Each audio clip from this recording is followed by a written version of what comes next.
Ah, yes. Kickstarter.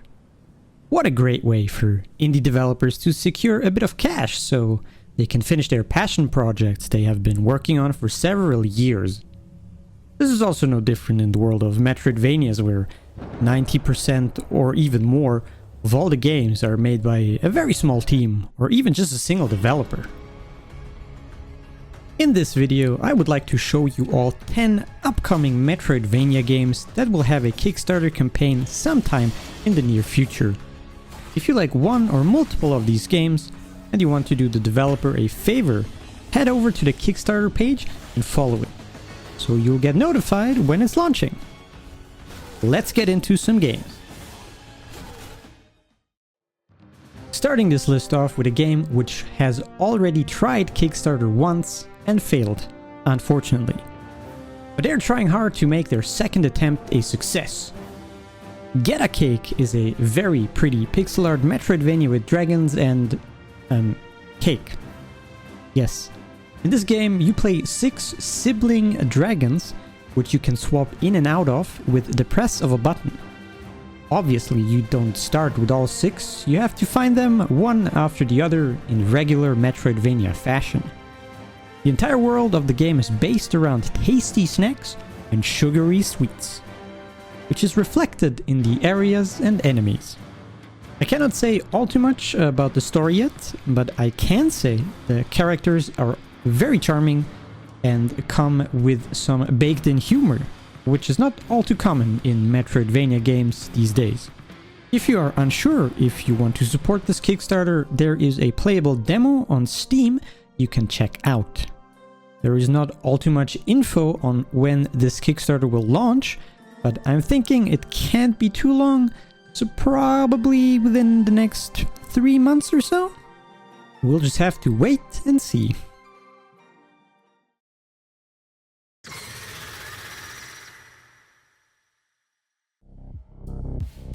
Ah yes, a fan favorite in the Metroidvania Reddit community, Super Roboy.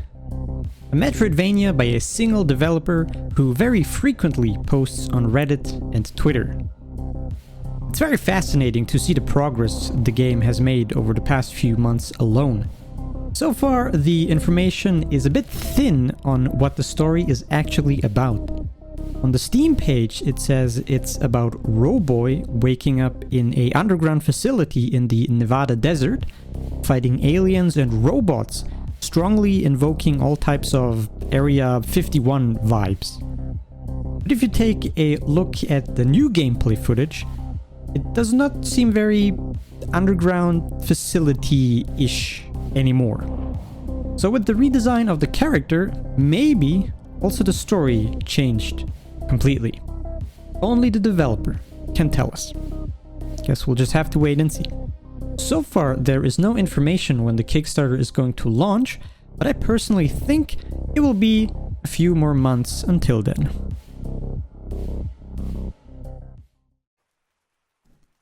Rain in the Abyss is a little bit of a hidden gem that suddenly popped onto my radar. It's a self-described survival horror Metroidvania. If you look at the various screenshots provided on its Steam page, it definitely conveys that the world is a bit harsh. Another thing that becomes clear rather quickly when looking at some screenshots and footage is that the game features some very pretty, detailed pixel art. In Rain in the Abyss, you play Nuez, the only descendant of a tribe who doesn't need water to survive. Which is very useful because of an old prophecy, an endless drought has come over the lands, and Nuez is the only one who can bring back the water. According to the developer, there will be a playable demo together with the launch of the Kickstarter, which is sick. Would love to try out this game. Once again, here no real info as to when the Kickstarter will launch, but I'm having a gut feeling that this one will be rather sooner than later. Fingers crossed.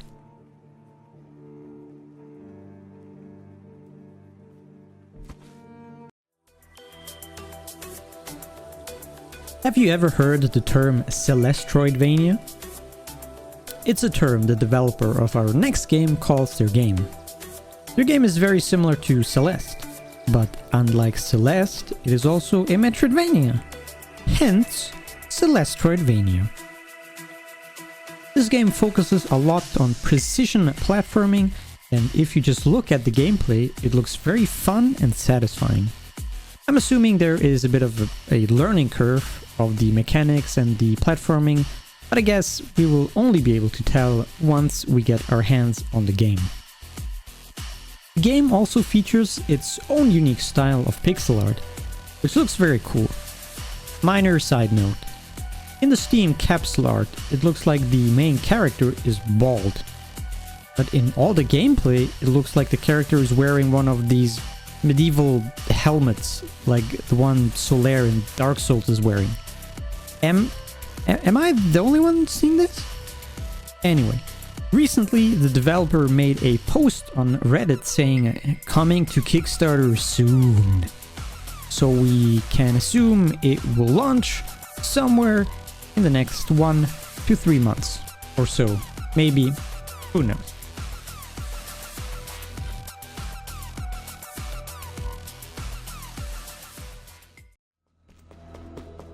The most recent addition to this list, since Lucid Dream Studios, the developer of Biomorph, only just recently announced that their game will have a Kickstarter campaign. Also, this is the only game on this list I have talked about in a previous video. I talked about it in my 16 most anticipated Metroidvanias of 2023 video. Link in the description. If you have not seen the video, let me give you the cliff notes. Biomorph is a Souls-like Metroidvania where you can steal the abilities of foes you have defeated. They also promise engaging combat where the enemies learn, colorful NPCs, a hub area which you can help rebuild, and the story is also supposedly filled with twists and turns.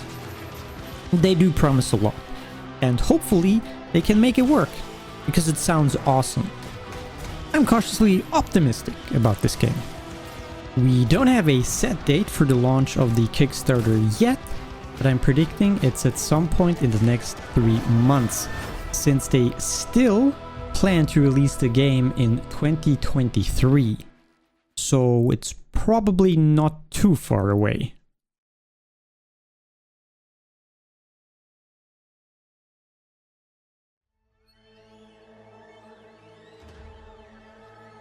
Do we have any Avatar fans around? No, not that one. No, not that one either, Jesus. Yes, this one.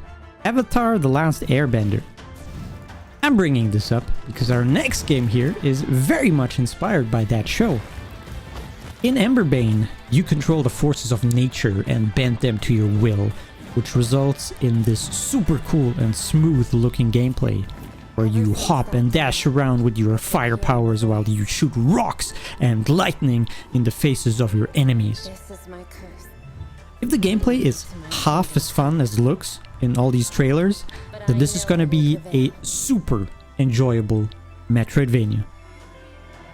The game is currently set to release in Q1 of 2024, and according to the developer's Twitter, the Kickstarter is going to launch on the 16th of May 2023, which, depending when I upload this video, is either yesterday, today, or tomorrow.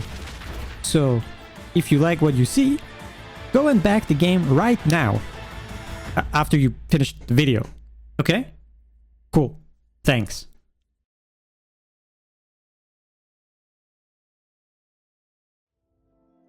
So, our next game here has been around for a hot second, but there's actually not that much info around this game.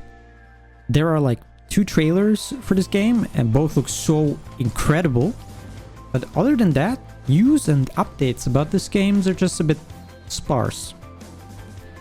Akatori has gorgeous pixel art animations, and the game's combat seems to be heavily focused on combo attacks, including air juggling, and there is a dimensional shift mechanic where you can switch between 2 dimensions or something.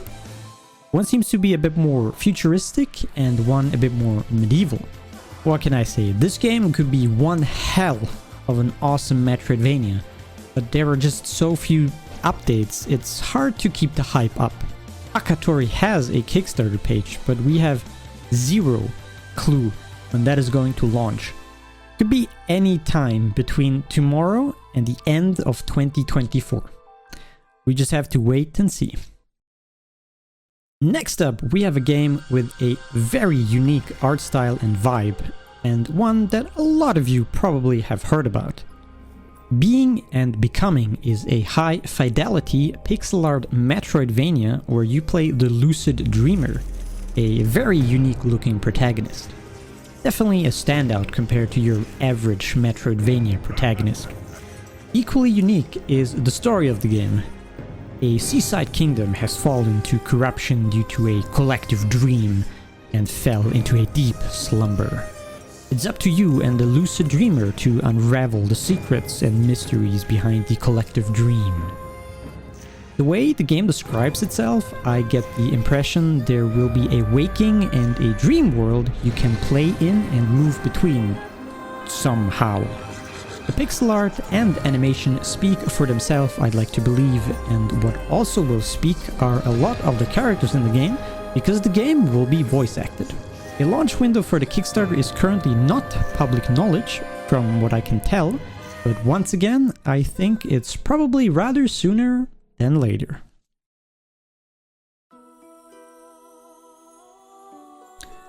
Yes, the game that made me speed up the making of this video. I had this nice list of games ready and prepared, but then Runefancer Illyia just suddenly drops its Kickstarters out of nowhere and I'm like, oh shit, here we go again. So, technically, the number 2 on this list here is not an upcoming Kickstarter anymore, and an ongoing Kickstarter instead, but I'm including it anyway. Sue me. Anyway, for the 3 Metroidvania fans out there who have not heard of this game yet, Runefancer Illyia is a pixel art Metroidvania where you play, big surprise, Illyia. She is on her quest to find her lost twin sister Lily, after they have crash landed with an airship on the sunken city of Ethos.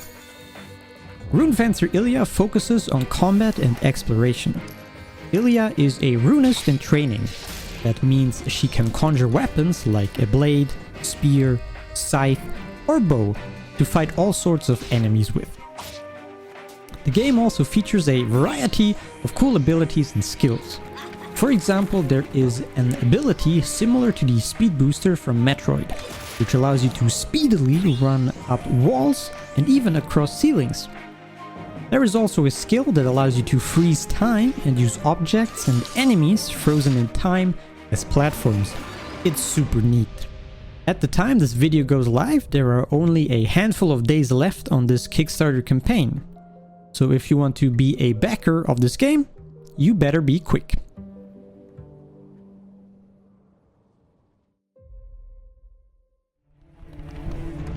And our last game here on this list is a big one. Exil is a game that captured my attention and curiosity with its very first teaser last year. The animations, visuals, style, presentation, and most importantly, the sound effects are all so high quality. I swear I almost fell off my chair out of pure epicness of the ground stomp ability. Here, just listen to this. Must I say more? I am very convinced that this game will be one of those who will annihilate their Kickstarter goal within just a few hours. I mean, the Kickstarter already has more than 2,500 followers, which is more than any of the games on this list, by the way. The craziest part about this game is made by a single person. But to their credit, they have 8+ years of art, 6+ years of programming, and 5+ years of Unity experience. On top of that, the soundtrack is composed by Kenichiro Suehiro, who made the music in the anime ReZero Goblin Slayer, and Fire Force. I hope your wallet is ready, because the Kickstarter for this game will release at some point in May 2023, which, at the time of this recording, is this freaking month. I'm gonna go out with a bit of a hot take here, and I'm just gonna say, whichever year this game releases, 2024 or 2025, it will be the best Metroidvania of that year. Maybe, except it releases on the same year as Silksong, then probably not, but holy moly, this game will be so epic, I swear. So yeah, that's it. The top 10 upcoming Metroidvania Kickstarters. Please let me know in the comments which games are you intending on backing once they launch, or rather, more importantly, which games are you not backing? What would they need to change in order for you to back the project? Don't forget to leave a like and subscribe for more Metroidvania content. Check out this cool video YouTube is suggesting from my channel, or check out my website metroidvania.gg for more Metroidvania games in development. Which, by the way, I'm currently working on an update, so stay tuned. Thank you for watching, have a great day, and see you next video.